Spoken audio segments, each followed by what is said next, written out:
There is a theme from a movie, you might have saw it, called Drumline.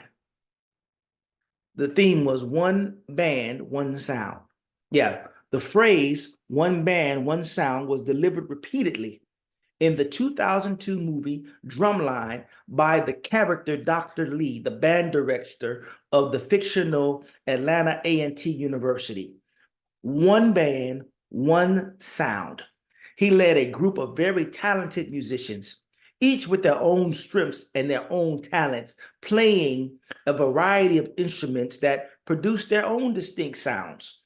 The results could have been like cats howling in an alley unless somehow he reined them in to be of one band, one sound, to put all of their skills at use together so that they're not trying to out-solo one another, but they're to be on one accord.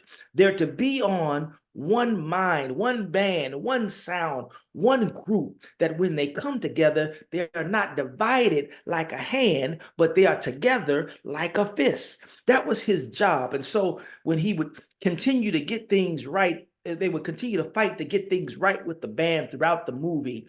And the notes end up flowing together so powerfully when they came together that it can touch the soul. Yeah. I want to tell somebody the same is said about the church and life with the Lord. The best harmony, the best work, the best worship still happens when we as different people come into a room and truly worship the same true and living God without no hate, without no jealousy, without no distractions, just all of us on one accord, unified, praising, blessing, and serving the same God at the same time. When we do this, then he will fill the room with his presence, fill the room with his praises, fill the room with his glory. And when we praise, and the more glory that's revealed, the more it will draw people to the church. And all I'm telling you sometimes is that we telling somebody today is that we can't afford to not be on one accord. We can't afford to be disconnected any longer. We can't afford to hate on one another for their gifts. We can't afford to say because maybe pastor likes this person and he appears to like that person. We can't afford to say that's the reason why I don't even mess with them. No, we've got to put all that aside and say we all serving the true and living God. Let us come together and worship together. When we do that, the glory of God will be revealed. More people will be drawn.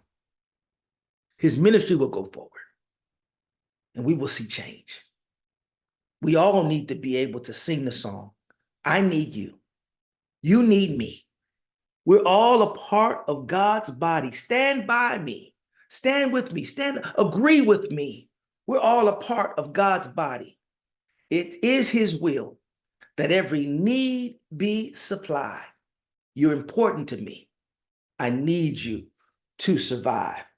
We can't afford to not accord. We can't afford to not be connected together. We can't afford to not worship together. We can't afford to not be on one accord. We can't afford to not be on the same page. We cannot afford it. Acts 4. Now the full number of those who believed were of one heart and one soul. No one said that any of the things that belonged to him was his own, but they had everything in common. They took all that they had and they put it in the same pot and they worshiped. What would happen if we did that? All of our gifts, everything that we have, nobody hated on nobody. And we just came to service, hands lifted up, truly worshiping, loving our neighbor next to us, knowing that our neighbor has a testimony, knowing that we have a testimony, knowing that the same God, and knowing those who are even going through it right now, we're going to worship with them because we're going to let them know that you're going through it now, but we serve a God that is able. And I'm going to praise him with you for your miracle. I'm going to praise him with you for your breakthrough. That's one accord. When we do that, we'll be on one accord.